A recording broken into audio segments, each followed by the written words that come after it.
le principal obstacle au bonheur, c'est nos propres pensées. C'est pas quelque chose d'extérieur à soi.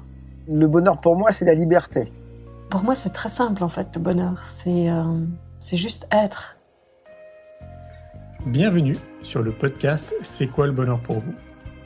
Je m'appelle Julien Perron, je suis le réalisateur du film C'est quoi le bonheur pour vous ? Pendant plus de 4 ans, je suis parti à travers le monde pour interviewer 1500 personnes autour de cette question fondamentale. À travers ce podcast, on parlera bien-être, développement personnel et médecine douce. Je vous souhaite un merveilleux voyage sur la route de la connaissance de soi.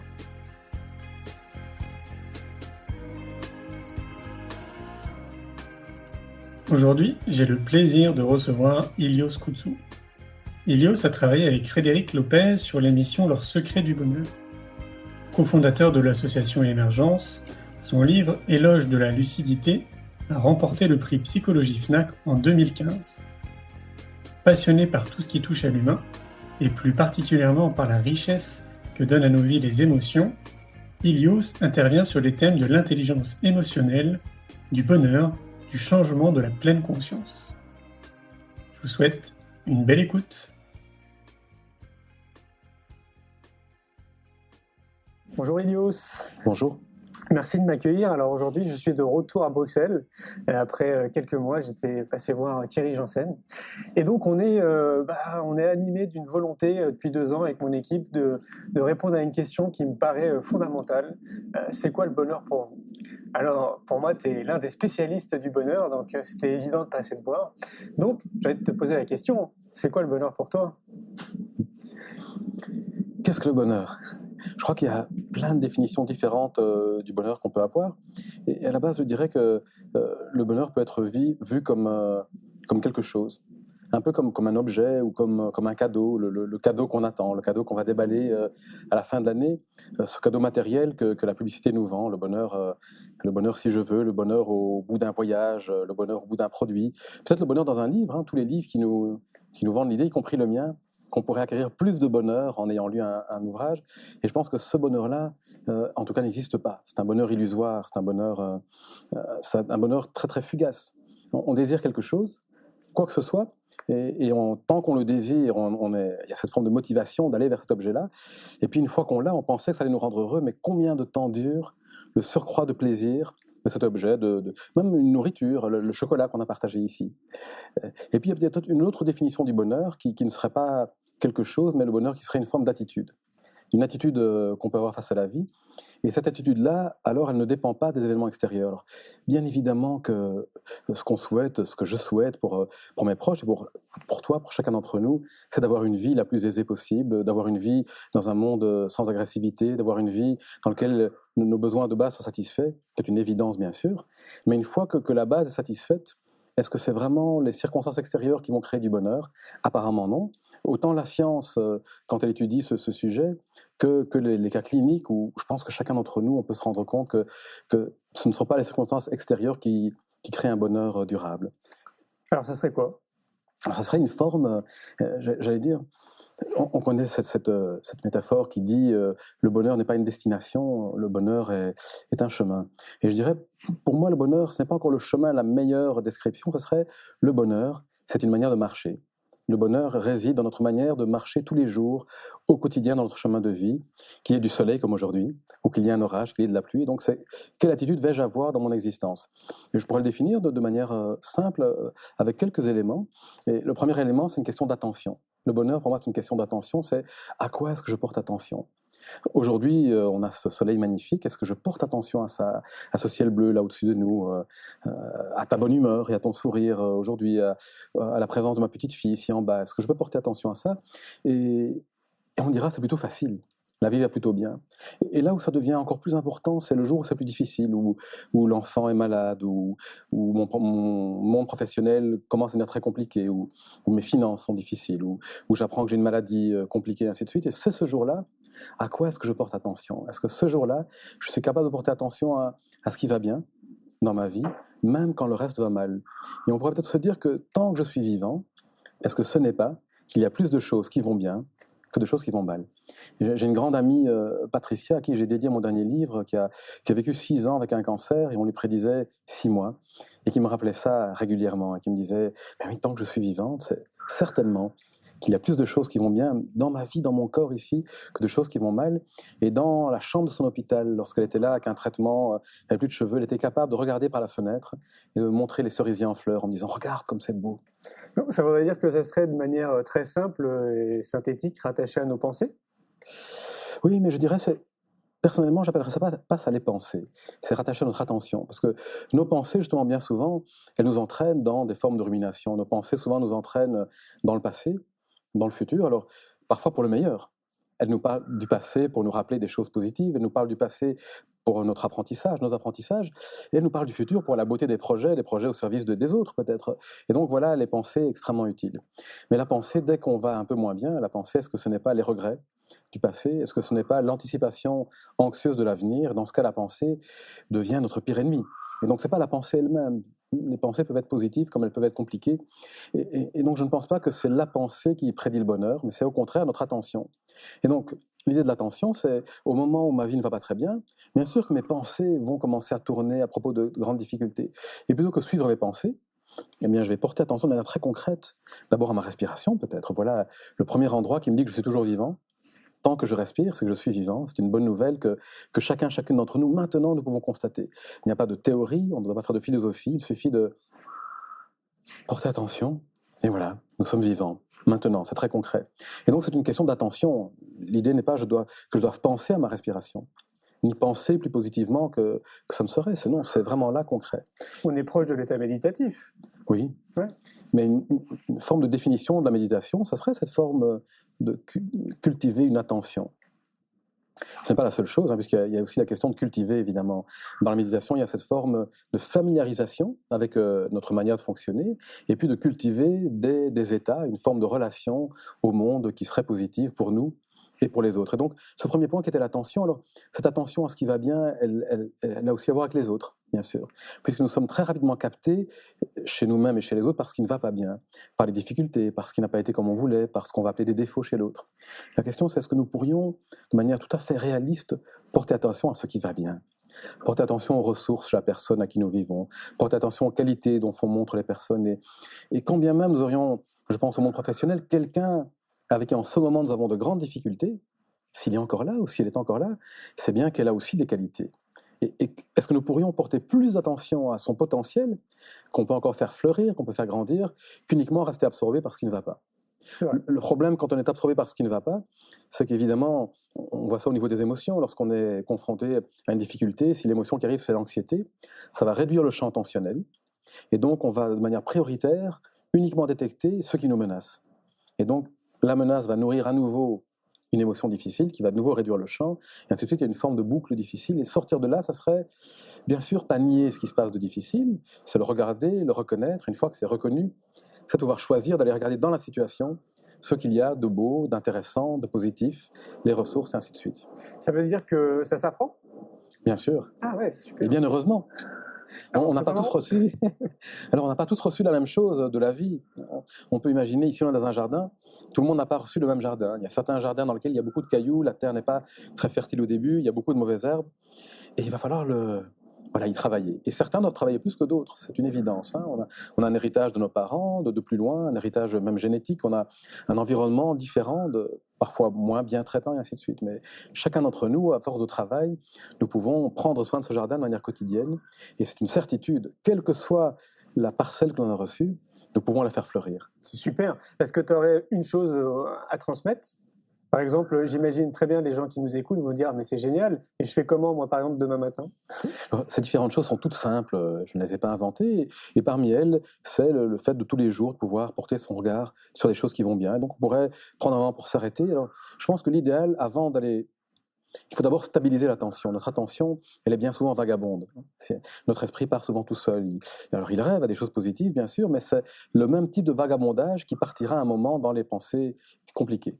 Et donc l'idée, c'est de stabiliser l'attention, et donc tous les jours, si on pouvait s'arrêter régulièrement, faire cette forme de météo intérieure qui consisterait à juste porter attention à ce qui est là, nos pieds sur le sol, nos fesses sur le banc, et puis la respiration qui est toujours là, et donc porter attention. Hein. C'est quoi, c'est sentir. 5-10 minutes? Alors, déjà 3 minutes, c'était un bon début. Alors bien sûr, on peut l'étendre à 5, 10, 20 minutes, mais déjà 3 minutes, commencer cette première partie qui est le corps, puis observer si les pensées sont là, tiens, constater, est-ce que nous étions en train de penser à avant, à après, quel type de pensées sont là, une fois qu'on a vu l'état dans lequel nous étions. Et puis, porter attention vraiment uniquement à la respiration pendant quelques instants, et c'est une forme d'entraînement. Nos pensées automatiques nous emportent ailleurs, et nous ramenons l'attention sur la respiration. C'est un peu comme un muscle qu'on travaille, notre attention part, nous la ramenons, et puis une fois qu'elle est bien stabilisée, il est beaucoup plus facile de choisir où nous allons la diriger. Et là, nous pouvons alors tous les jours décider de dire, tiens, maintenant, là où je suis, qu'est-ce qui va bien dans la vie? Même si ce n'est pas parfait, même si ça ne durera pas. Simplement, est-ce que je peux choisir d'avoir cette forme d'attention? Ça me fait penser à une chose, Florence Servan-Schreiber a sorti un livre il y a quelques années qui s'appelle 3 kiffs par jour. Oui. C'est ça? Tout à fait. Alors, c'est un petit peu différent, et j'allais y venir, mais c'est très proche en même temps. Ici, je proposais de porter attention à ce qui va bien dans la situation, même quand ça ne va pas très bien. Et puis, les 3 kiffs, c'est la proposition de la gratitude. Bien souvent, quand on parle du bonheur, pour beaucoup d'entre nous, c'est comme si le bonheur nous était dû. C'est comme si c'était quelque chose, hein, ça nous est dû, et voilà, et on court après, et si on n'a pas ce que l'on voulait, on se sent très malheureux.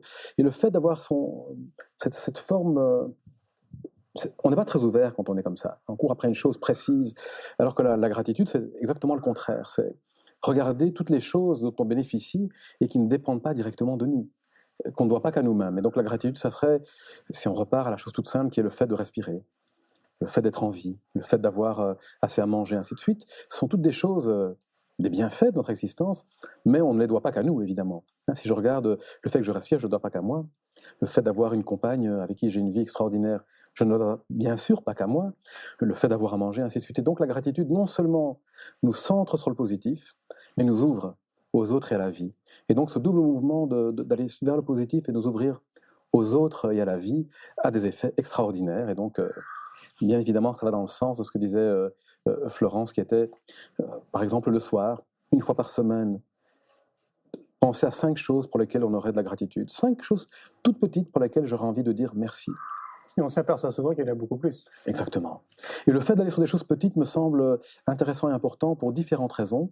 La première, c'est pas partir dans l'idéalisation, puis de se dire oui, mais il n'y a rien de grand dans ma vie, ainsi de suite. Pas commencer à rendre ça compliqué, se rendre compte que dans le quotidien, il y a tellement de toutes petites choses pour lesquelles nous pourrions dire merci. Et il y a une forme d'attitude qu'on trouve souvent dans une société de consommation qui est celle du manque. Il faut qu'on ressente du manque pour pouvoir aller acheter un grand nombre de produits dont nous n'avons pas réellement besoin. Et donc ce manque nourrit ce système de consommation.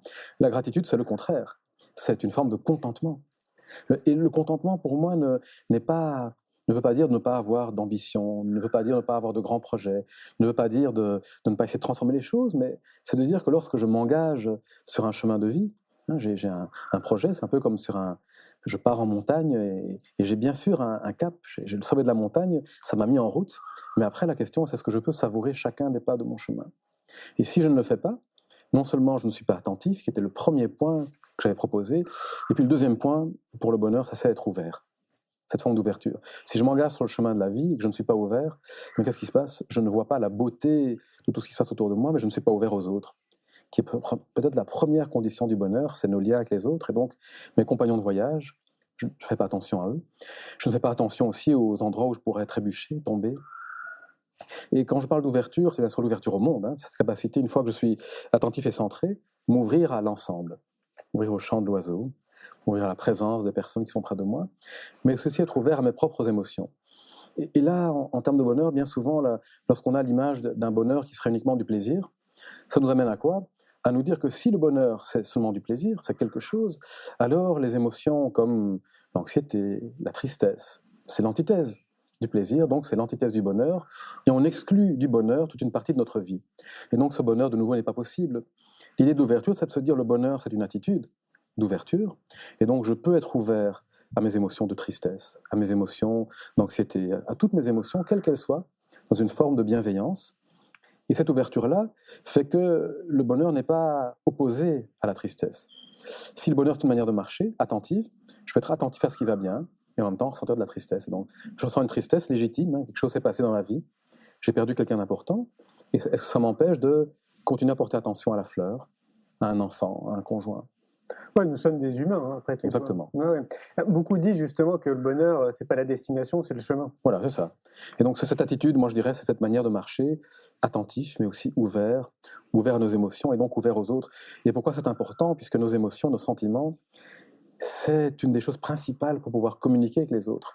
Si je suis fermé à mes propres sentiments, eh bien, je me coupe de la magie de la communication et des liens avec les autres. Est-ce qu'on appelle ça le bonheur? Peut-être pas. Oui, c'est évident. Moi, le constat que je dresse avec ces années d'activité, et puis au-delà de ça, à titre personnel, moi je suis tombé un peu dedans quand j'étais petit. Je crois avoir eu la chance que mes parents étaient d'être assez sensibles déjà à tout ça. Et j'ai vraiment l'impression, pour donner quelques chiffres, que peut-être 60 à 70% de la population est quand même fortement conditionnée par la société. Évidemment, elle va être d'accord avec ce que tu dis, mais quand bien même, elle va se dire, bon, ok, donc maintenant il faut que je passe à l'action, ça va pas être simple, quoi. Et donc du coup, j'en suis arrivé à une conclusion, et je me suis dit qu'au final, tout partait de l'éducation. Et donc, du coup, il fallait réinventer un système éducatif. Donc, nous, on est en train de créer une école, ce que j'appelle, moi, l'école de la vie. Parce que je pense que tout part de l'éducation. Qu'est-ce que tu penses de ça? Je suis complètement d'accord. Et l'avantage de commencer quand on est tout jeune, c'est que nos enfants, lorsqu'ils sont petits, apprennent beaucoup par imitation. Et donc, plutôt que de devoir plus tard, avec de grandes difficultés, alors on a souvent désappris à écouter nos émotions, on a considéré les unes étaient mauvaises, on s'est coupé des autres, et donc on doit réapprendre à identifier nos sentiments, à leur faire de la place, à les nommer, à les accueillir, alors que l'enfant, si autour de lui, il a des parents, des éducateurs et un environnement qui accueille les émotions, qui leur permet de mettre des mots sur les sentiments en leur disant « tiens, ça c'est de la tristesse, tiens, c'est de la colère », à différencier les sentiments qui sont tous légitimes de comportements qui ne le sont pas.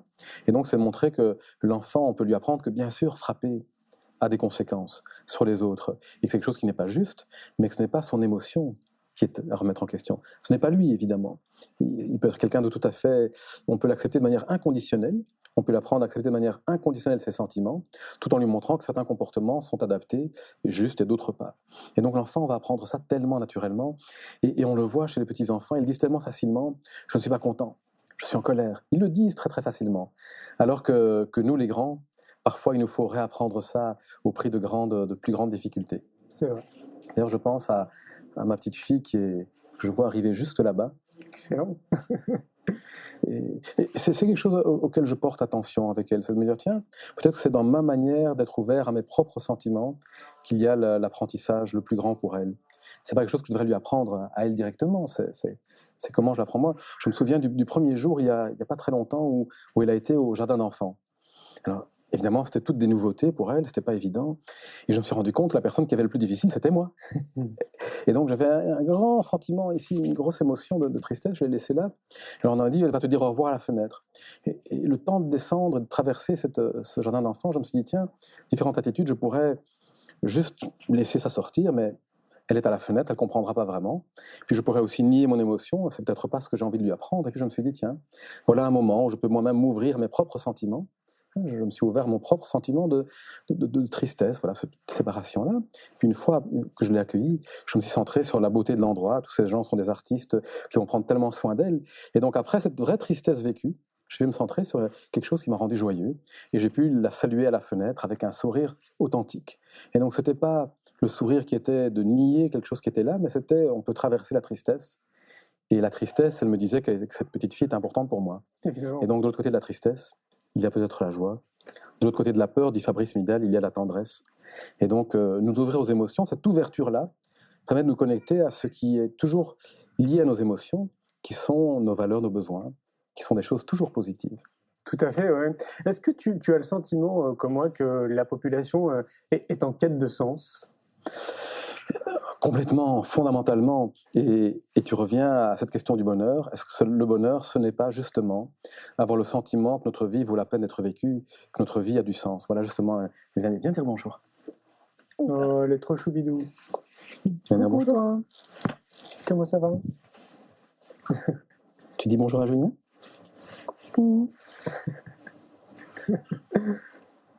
Donc oui, la population... Voilà, elle est en quête de sens, bien sûr, puisque cette manière de marcher sur le chemin de la vie, c'est marcher en ayant le sentiment que notre vie, fondamentalement, elle vaut la peine d'être vécue, et on pourrait avoir tout au niveau de l'environnement.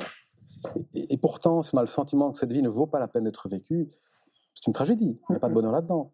Par contre, on pourrait avoir une vie où il n'y a pas voilà, quelqu'un a une vie plus modeste que les autres, juste avec l'essentiel, et avoir ce sentiment-là. Et donc c'est bien ça le bonheur, et je pense que de plus en plus de personnes de tous les âges reviennent vers ce sentiment profond que ce qui est important, c'est que notre vie, ce sentiment de sens, que la vie vaille la peine d'être vécue.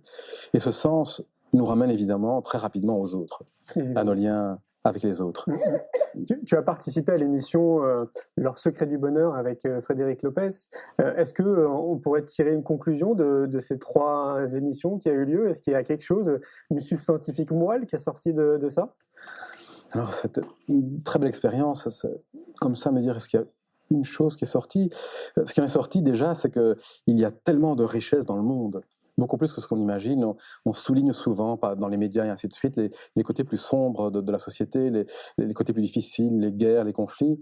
Et là, le nombre de personnes qu'on a rencontrées qui avaient de tellement belles histoires à partager, des histoires de résilience, de personnes qui partaient d'un environnement compliqué, difficile, qui aurait pu les mener à des choses très très difficiles et qui pourtant avaient transformé leur existence par une très grande ouverture et qui se retrouvaient heureuses, alors que tout aurait pu faire qu'elle soit profondément malheureuse. Et puis de voir aussi qu'il y a tellement de projets positifs, de projets, mais comme le tien, de projets de personnes qui ont envie de contribuer à un monde plus ouvert et plus juste. Et donc je pense que ça ne fait que nourrir l'optimisme, de se rendre compte de tout ça.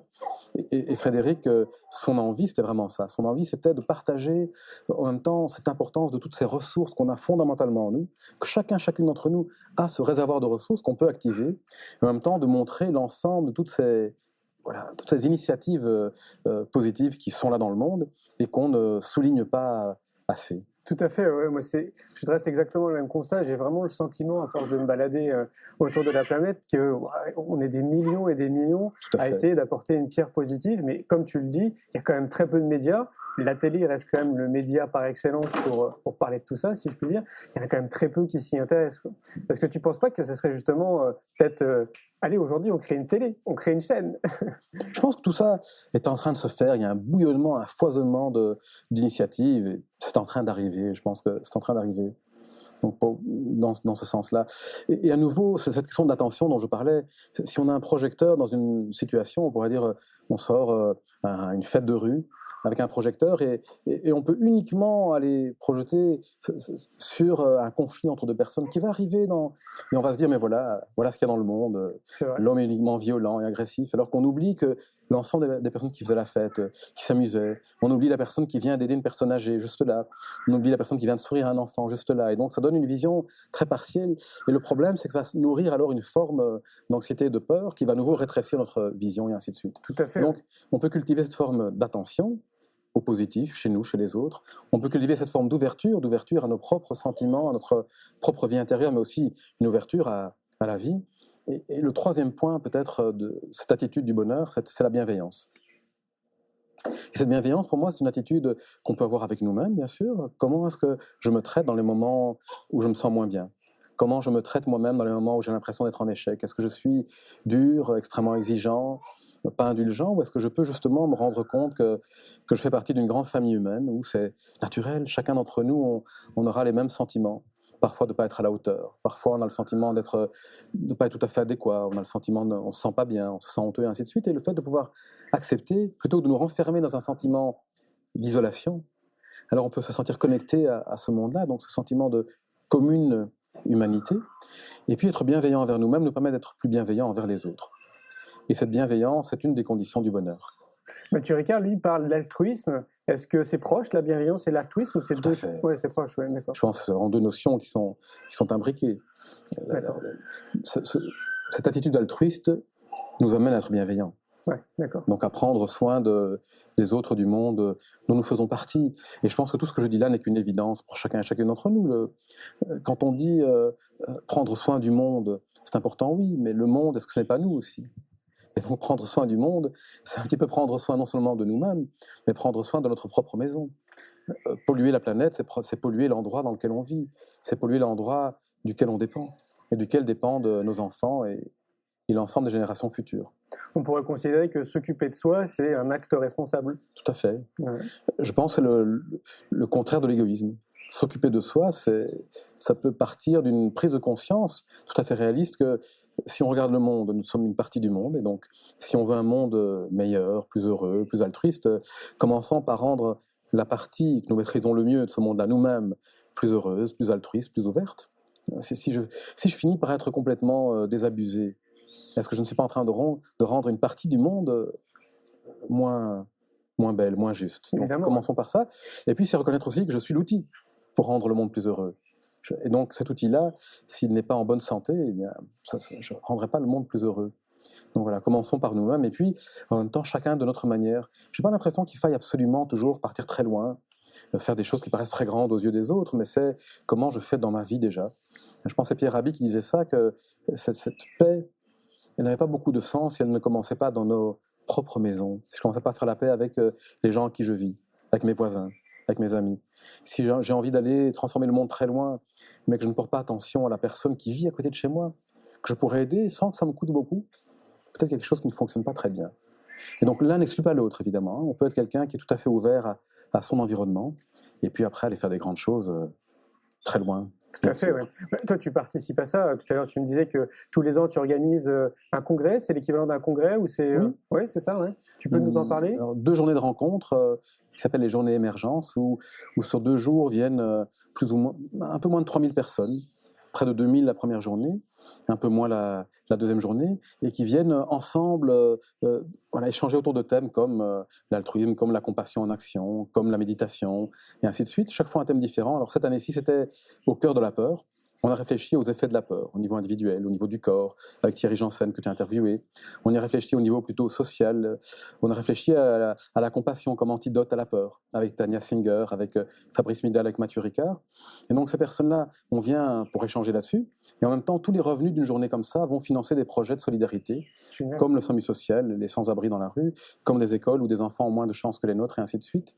Et donc l'idée est de partager ces notions, déjà de les partager, de nous encourager, de se rendre compte qu'on n'est pas tout seul est important. Et puis le fait de pouvoir après directement mettre cette forme de bienveillance en action pour ceux qui ont moins de chance que nous, ça me semblait être utile. C'est filmé ? C'est filmé et toute une partie de ces interventions sont disponibles sur le site d'Emergence, www.emergence.org. C'est tous les ans à la même période? C'est tous les ans, le dernier week-end de septembre, et l'année prochaine, ce sera le premier week-end d'octobre. D'accord. Tu as de l'actualité, là, dernièrement, un livre qui est sorti, peut-être ou... Alors, il y a l'édition de poche de l'ouvrage Éloge de la lucidité, se libérer des illusions qui empêchent d'être heureux, qui sort chez Marabout en ce moment maintenant, et c'est justement le thème de notre échange ici, qui est bien souvent ces idées fausses qu'on a sur le bonheur, et qui, pour finir, nous amènent sur des chemins qui ne nous amènent pas à être authentiquement heureux. Et puis, il y a ce bonheur plus authentique, cette manière de marcher où on peut être plus attentif, ouvert et bienveillant. C'est vrai, ouais. Brièvement, qu'est-ce qui t'a amené, toi, justement, à ces réflexions? Parce que j'imagine que tu n'es pas né avec ces réflexions. C'est un parcours progressif, quoi. C'est des rencontres, c'est ta vie personnelle, ta vie professionnelle. Est-ce qu'il y a eu un déclencheur dans ta vie qui t'a amené, qui t'a dit, ah non, faut revoir notre façon notre regard, comme tu dis, ou notre intention? Est-ce qu'il y a eu un déclic à un moment donné? Alors, je ne peux pas dire qu'il y a un déclic dont je me souvienne comme ça. Je pense que c'est l'ensemble, comme tu l'as illustré, de mon expérience de vie, autant dans les côtés plus difficiles, le décès de mes parents, des choses difficiles, que de toutes ces merveilleuses rencontres que j'ai faites, des personnes qui m'ont tendu la main et ainsi de suite, qui à chaque fois été une part importante sur mon chemin. Et je crois que les mains tendues, elles ont été partout dans ma vie. Et que même si on peut avoir parfois une impression d'avoir réussi des choses, seul, ce n'est jamais tout seul. C'est toujours un ensemble de facteurs. Et je pense que tout ce que j'ai fait, je le dois à toutes les personnes qui ont été sur mon chemin, toutes ces personnes bienveillantes, qui parfois ont un nom, que j'ai côtoyé pendant plusieurs années. Parfois, ça a été juste à un moment. Parfois, ça a juste été un sourire au moment juste. Et ça me rappelle Magda Hollander-Lafont, qu'on a accueillie à Émergence, et qui nous racontait comment, au retour des camps, elle disait que dans le camp de concentration où elle avait été à l'âge de 16 ans, elle n'avait jamais, malgré l'horreur de ce qu'elle vivait, elle n'avait jamais pensé à mettre fin à ses jours. Elle avait cette force de vie qui l'avait tenue debout. Et puis en revenant ici, en arrivant en Belgique, elle était descendue à Namur, attirée par l'odeur du pain. Elle avait vécu un moment de désespoir intense, de solitude, et puis la culpabilité, pourquoi elle qui était vivante, des personnes qui étaient parties, ainsi de suite. Et un jour, elle se dirigeait vers un champ, dans l'idée très claire de mettre fin à ses jours. Et sur le chemin, elle rencontre une dame qui lui sourit. Elle l'appelle la dame au sourire. Et ce sourire-là, lui sauve la vie à ce moment-là. Et donc, c'est de nouveau, ça illustre plusieurs choses. Dans ma vie, tout ce que je dois à toutes les personnes qui m'ont tendu la main, qui m'ont souri, qui le font encore, et puis aussi au fait que tout ce que l'on peut faire compte. Souvent, quand je rencontre des personnes jeunes ou moins jeunes, elles disent « Mais qu'est-ce que je peux faire dans un monde qui va si mal ? En quoi moi, je peux changer quelque chose. Eh bien, je me dis, si le simple sourire sur un chemin peut transformer à ce point la trajectoire de quelqu'un, n'importe lequel de nos gestes, les plus petits qu'ils soient, peuvent changer quelque chose. Peut-être que nous ne le saurons jamais. Mais est-ce que ce n'est pas ça le bonheur aussi? C'est que Aristote disait que le bonheur, c'est le souverain bien, qui donc se suffit à lui-même. Et c'est lorsque nous marchons sur un chemin de vie, nous sommes heureux de sourire. Et on n'attend plus la récompense du sourire pour être heureux. Je ne sais pas si je l'explique clairement, mais c'est d'arriver à habiter notre expérience de vie, c'est faire en sorte que notre vie vaille la peine d'être vécue dans chacun de nos pas. Je parlais de Magda Hollander-Lafont, je peux faire le lien entre elle et quelqu'un qui s'appelle Viktor Frankl, qui est passé lui aussi par les camps de concentration, et il en est ressorti, il a survécu, et lui, sa question était celle que tu soulignais, qui était la question du sens. Il avait le sentiment déjà, avant de passer par les camps, que le problème majeur de l'existence était ce vide existentiel auquel on était confronté, ce sentiment que la vie n'avait pas de sens, qu'elle ne valait pas la peine d'être vécue. Donc il a travaillé longtemps là-dessus. Il préparait un livre, lorsqu'il a été interné dans un camp, il préparait un livre sur le sens de l'existence, et il avait mis les pages de ce livre cousues dans sa veste, qui a été découverte, jetée dans un four, et puis il s'est dit que le seul moyen, c'était de se rappeler son histoire. Il se l'est rappelé lui-même. Et puis il disait que dans le camp, ceux qui mouraient les premiers n'étaient pas les personnes qui étaient les plus faibles, n'étaient pas les plus âgés, les plus fragiles, mais c'était ceux qui avaient perdu leur raison de vivre. Et donc il en est ressorti avec une histoire terrible, puisqu'il a appris que sa femme, ses parents étaient morts dans les camps. Il en est ressorti, je pense, avec un amour, si c'est possible, encore plus grand de l'humanité, et avec l'envie justement de partager, par rapport à tout ce qu'il avait vécu, cette question du sens. Et il disait, et ce que j'aime beaucoup, il disait, il n'y a pas un sens qui est donné. Pourtant, Viktor Frankl était croyant. Il disait pas, ne pensez pas qu'il y a un sens. Et il disait aussi, ne demandez pas à la vie le sens qu'elle a pour vous, mais imaginez que c'est la vie qui vous interroge à chaque heure, à chaque seconde, et qu'elle vous demande, quel sens pouvez-vous donner à la vie? Il disait, cette réponse-là, elle est unique pour chacun et chacune d'entre nous. C'est à chacune d'entre nous de découvrir quel est le sens que nous pouvons donner à la vie. Alors il donnait des pistes. Il disait, les pistes qu'on peut donner, c'est on peut cultiver cette attitude-là dans une œuvre, dans notre manière de cuire du pain, dans notre manière de prendre soin des enfants, dans notre manière d'interroger les personnes sur le bonheur, dans notre manière au quotidien, quelle que soit l'œuvre dans laquelle nous sommes impliqués. Il disait, nous pouvons aussi le faire dans nos relations avec les autres, avec nos amis, avec nos enfants, avec la personne qu'on rencontre dans la rue. Donc dans ces relations sociales, nous pouvons nourrir le sens. Puis il disait, nous pouvons aussi le faire dans notre manière de faire face à quelque chose pour lequel il n'y a peut-être pas d'issue. Une maladie difficile, une grande difficulté personnelle, et ainsi de suite. Est-ce que ça serait pas proche de dire que finalement, si quête il y a du bonheur, est-ce que la résultante de notre vie ne serait pas liée à nos choix au quotidien? Oui, complètement.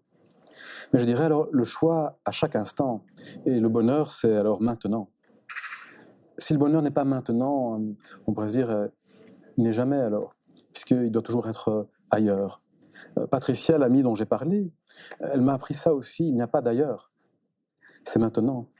C'est une manière maintenant d'être attentif et ouvert qu'il y a le bonheur. Et ça n'exclut pas, bien sûr, le fait de construire quelque chose. Tout à fait. Mais c'est maintenant.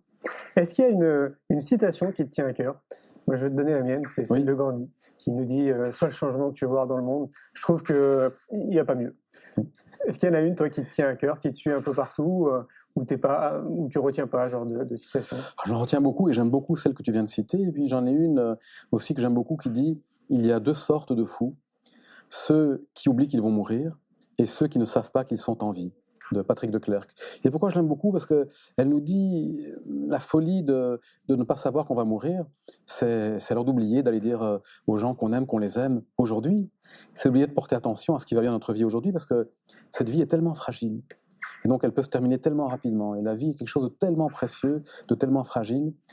Mais on pourrait se dire que la deuxième partie de la phrase dit la folie, c'est aussi d'oublier qu'on est en vie. Parce qu'on pourrait être tellement absorbé par la fragilité de la vie que ça en devient anxiogène.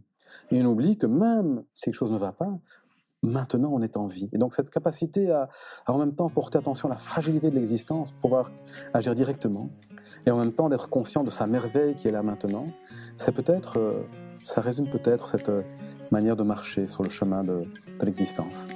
Merci beaucoup, Hélios. Merci. Un grand merci pour votre écoute. J'espère que vous avez passé un bon moment avec nous. Je vous invite à prolonger l'expérience en regardant mon film « C'est quoi le bonheur pour vous ?» Vous le trouverez assez facilement sur YouTube. Si vous souhaitez ancrer davantage les choses, nous avons créé le jeu de cartes « C'est quoi le bonheur pour vous ?» qui vous permettra de mieux vous connaître et de mieux connaître les gens avec lesquels vous allez jouer de manière ludique et bienveillante. Vous me retrouverez assez facilement sur les réseaux sociaux si vous souhaitez qu'on échange en direct. Et merci de nous laisser des messages ou des avis, des commentaires. Ça fait vraiment plaisir et je prendrai une grande joie à vous répondre. En attendant, je vous souhaite une très belle route et je vous retrouve maintenant la semaine prochaine pour un nouvel épisode du podcast « C'est quoi le bonheur pour vous ?»